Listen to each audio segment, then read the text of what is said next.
ఒకప్పుడు Lepakshi knowledge hub పేరిట అడ్డగోలుగా దోచేసిన జే గ్యాంగ్ ఇప్పుడు హిందూ ప్రాజెక్ట్స్ దివాలా ప్రక్రియను అడ్డుపెట్టుకుని భారీ లూటీకి తెగబడుతోంది. వివిధ బ్యాంకుల్లో హిందూ తాకట్టు పెట్టిన అత్యంత విలువైన లేపాక్షి భూములను కొల్లగొట్టేందుకు పక్కా స్కెచ్ వేసింది. 500 కోట్ల రూపాయల నామమాత్రపు చెల్లింపులతో వేల కోట్ల ఆస్తులు కాజేసే ప్రణాళికను పగడ్బందీగా అమలు చేసింది. పూర్తిగా దివాలా తీసిన ఓ సంస్థ పేరిట ఇంత పెద్ద దందా ఎలా సాధ్యమైంది? 500 కోట్ల సొమ్ము కోసం వేల కోట్ల ఆస్తులను వదులుకోవడానికి బ్యాంకులు ఎందుకు సిద్ధపడ్డాయి? ఈ మొత్తం వ్యవహారంలో రాష్ట్ర ప్రభుత్వం పాత్ర ఏంటి? హిందూ ప్రాజెక్ట్స్ దివాలా ప్రక్రియను తరచి చూస్తే అడుగడుగునా సాగిన అక్రమాల బాగోతం బట్టబయలవుతోంది.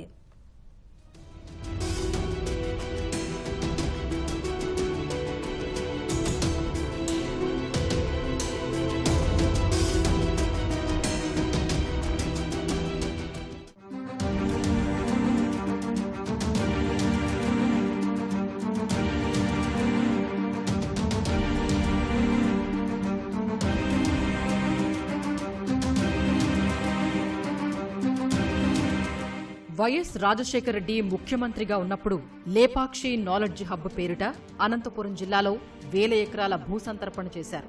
ఇదంతా వైఎస్ రాజశేఖర రెడ్డి కుమారుడు విభజిత ఆంధ్రప్రదేశ్ ప్రస్తుత ముఖ్యమంత్రి జగన్మోహన్ రెడ్డి ప్రోద్బలంతోనే సాగిందని కేంద్ర దర్యాప్తు సంస్థ సీబీఐ కూడా తేల్చింది. అప్పటి దందాలో ప్రధాన భూమిక పోషించిన ఐ శ్యాంప్రసాద్ రెడ్డికి చెందిన సంస్థే హిందూ ప్రాజెక్ట్స్. నిండా అప్పుల్లో మునిగిన హిందూ ప్రాజెక్ట్స్ కొంతకాలం కిందట దివాళా తీసింది. బ్యాంకులకు ఇతర సంస్థలకు కలిపి 2019 మార్చి నాటికి 4531.44 కోట్ల రూపాయలు బకాయి పడింది. ఈ కంపెనీ దివాళా పరిష్కార ప్రక్రియను హైదరాబాద్లోని national company law tribunal NCLT శాఖ చేపట్టింది. ఈ పరిష్కారంలో భాగంగా రుణదాతలు క్లెయిమ్ చేసిన 4531.44 కోట్లలో 4138.54 కోట్ల అప్పులను దివాళా ప్రక్రియకు సంబంధించిన యంత్రాంగం ఆమోదించింది. ఈ మొత్తాన్ని మాఫీ చేసేందుకు K Ramachandra Rao transmission and projects తో కలిపి 500 కోట్లు చెల్లించగలమన్న ఎర్తిన్ ప్రాజెక్ట్స్ ప్రతిపాదనకు రుణదాతల కమిటీ అంగీకరించింది. ఈ మేరకు లా ట్రైబ్యునల్ అనుమతుల ప్రక్రియ కూడా పూర్తయింది. యాజమాన్య మార్పు తర్వాత చేపట్టే పనుల కోసం వర్కింగ్ క్యాపిటల్ గా మరో 40 కోట్లను ఆ సంస్థ సమకూర్చాల్సి ఉంటుంది. ఈ 40 కోట్లు కూడా బ్యాంకులకు చెల్లించకుండా ఎర్తిన్ కన్సార్షియమే ఉపయోగించుకుంటుంది. దివాళా ప్రక్రియ ఖర్చులకు ఇంకో ₹1 కోటి చెల్లించాల్సి ఉంటుంది. మొత్తంగా బ్యాంకులకు ఇతర రుణదాతలకు కలిపి 500 కోట్లు మాత్రమే చెల్లించే ఎర్తిన్ కన్సార్షియానికి బ్యాంకుల వద్ద హిందూ తాకట్టు పెట్టిన ఆస్తులన్నీ వశమవుతాయి. వీటిలో అనంతపురం జిల్లాలో లేపాక్షి నాలెడ్జ్ హబ్ కు చెందిన 4191 ఎకరాలతో పాటు హైదరాబాద్లో అనుబంధ సంస్థల పేరిట ఉన్న విలువైన స్థలాలు, షేర్లు ఉన్నాయి. బెంగళూరు నుంచి హైదరాబాద్ వెళ్లే మార్గంలో ఆంధ్రప్రదేశ్ సరిహద్దు మొదలైనప్పటి నుంచి దాదాపు 18 కిలోమీటర్ల పరిధిలో రెండు వైపులా లేపాక్షి భూములు ఉంటాయి. ఆంధ్రప్రదేశ్ సరిహద్దు నుంచి కర్ణాటక వైపు సుమారు 65 కిలోమీటర్ల దూరంలోని ఇదే రోడ్డును ఆనుకుని బెంగళూరు అంతర్జాతీయ విమానాశ్రయం ఉంది. అంటే రియల్ ఎస్టేట్ కోణంలో ఈ భూములు ఎంతటి విలువైనవో ఇట్టే అర్థం చేసుకోవచ్చు. లేపాక్షి భూముల కుంభకోణంపై 2013లో సీబీఐ వేసిన ఛార్జ్ షీట్లో అప్పటికి వాటి విలువ సగటున 15 లక్షలుగా లెక్కగట్టింది. మొత్తం 8844 ఎకరాల విలువ 1326.60 కోట్లు ఉంటుందని స్పష్టంగా పేర్కొంది. ప్రస్తుత దివాళా ప్రక్రియ ప్రకారం ఎర్తిన్ ప్రాజెక్ట్స్ సొంతం కాబోతోన్న 4191 ఎకరాల విలువ 2013 నాటి అంచనాల ప్రకారమే 628.65 కోట్లు. ఈ 9 ఏళ్లలో ఆ ప్రాంతంలో అనేక మార్పులొచ్చాయి. ఆంధ్ర సరిహద్దు నుంచి హైదరాబాద్ వెళ్లే రోడ్డులో లేపాక్షి భూములు దాటాక సుమారు 25 కిలోమీటర్ల దూరంలోని కియా కార్ల పరిశ్రమ ఏర్పాటైంది. చుట్టుపక్కల అనుబంధ సంస్థలు వచ్చాయి. దీనివల్ల అక్కడి భూముల విలువలు అనూహ్యంగా పెరిగాయి. ప్రస్తుతం లేపాక్షి నాలెడ్జ్ హబ్ ప్రాంతంలో రోడ్డు పక్కన భూమి ₹1 కోటి వరకు పలుకుతుంటే లోపలి భూములు 30 లక్షల నుంచి 40 లక్షల వరకు ఉన్నాయి. సగటున 60 లక్షలు అనుకున్న 4191 ఎకరాల ధర 2514 కోట్ల రూపాయలు ఉంటుంది.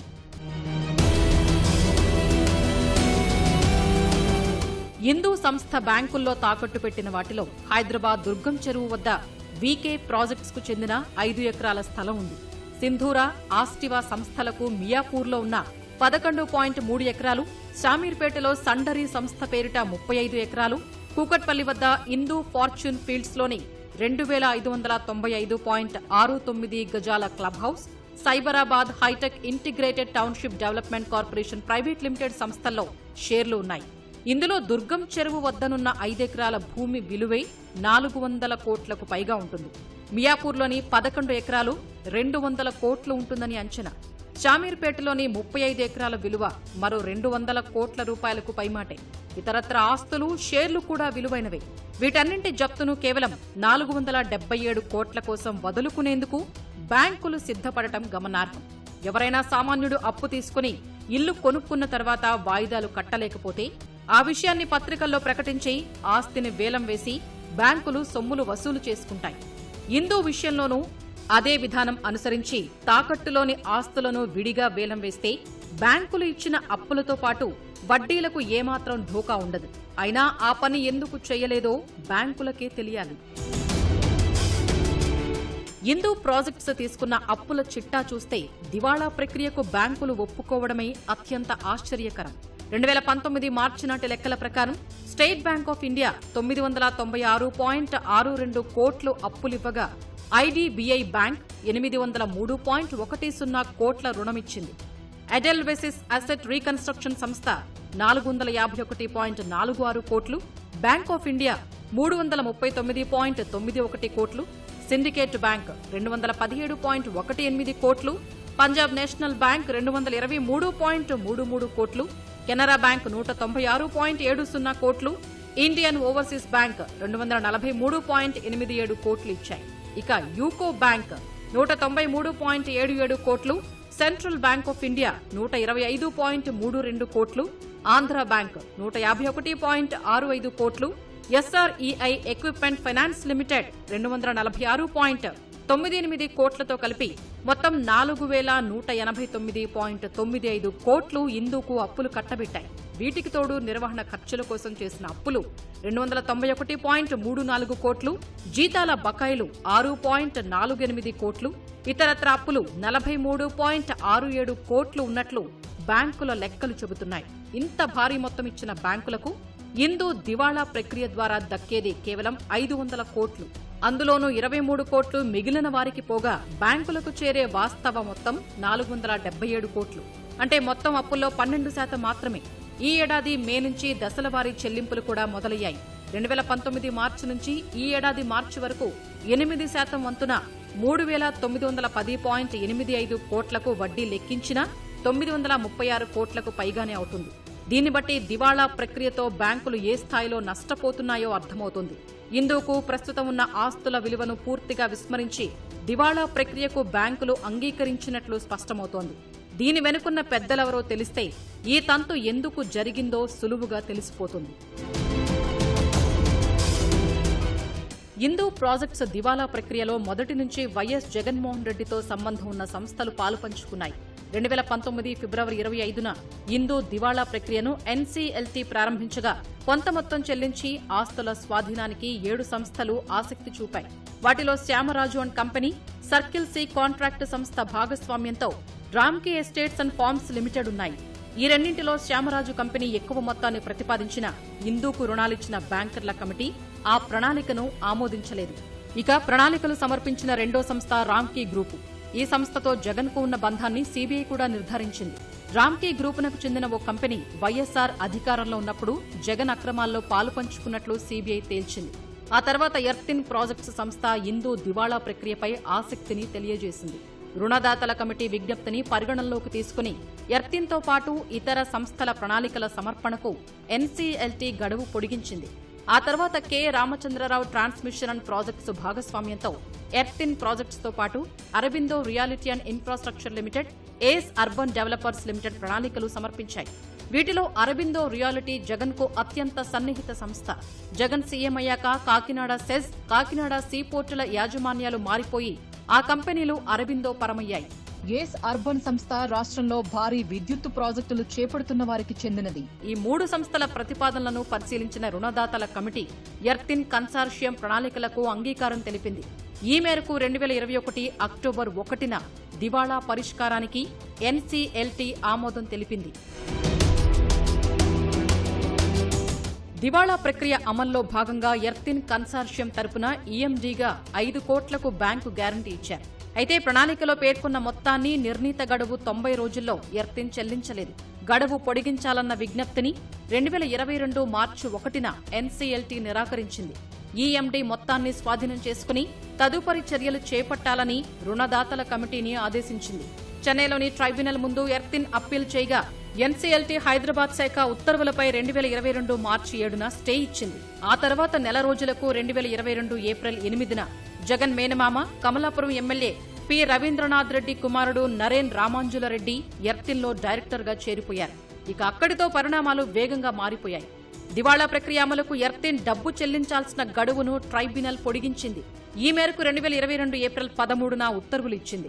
అందుకు అనుగుణంగా డబ్బుల చెల్లింపు ప్రక్రియ మొదలవగా ఈ ఏడాది మేలో 50 కోట్లు చెల్లించారు. మరో విషయం ఏంటంటే ఎర్తిన్ ప్రాజెక్ట్స్ అత్యంత సాధారణ కంపెనీ. 2021 మార్చితో ముగిసిన ఆర్థిక సంవత్సరానికి ఆ సంస్థ మొత్తం ఆస్తులు 4.49 కోట్ల రూపాయలు మాత్రమే. వ్యాపార పరిమాణం 21.92 కోట్లు. అలాంటి సంస్థ దివాళా ప్రక్రియలో భాగస్వామి కావడం వెనుక పెద్దల ప్రోద్బలం, అండదండలు ఏ స్థాయిలో ఉన్నాయో అర్థం చేసుకోవడం అంత కష్టమేమీ కాదు. ఇంతటి పగడ్బందీ ప్లాన్తో వేల కోట్ల విలువైన భూములు మింగేస్తుంటే ప్రజలకు జవాబుదారీగా ఉండాల్సిన రాష్ట్ర ప్రభుత్వం మౌన సాక్షిగా మిగిలిపోవడమే విడ్డూరంగా ఉంది. లేపాక్షి భూములను తాకట్టు పెట్టి హిందూ సంస్థ తీసుకున్న రుణాలను ప్రాజెక్టు అభివృద్ధిపై ఖర్చు పెట్టలేదు.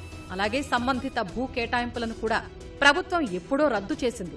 ఈ అంశాలు లేవనెత్తి హిందూ దివాళా పరిష్కార ప్రక్రియతో లేపాక్షి భూములకు సంబంధం లేదని రాష్ట్ర ప్రభుత్వం వాదించాల్సి ఉంది.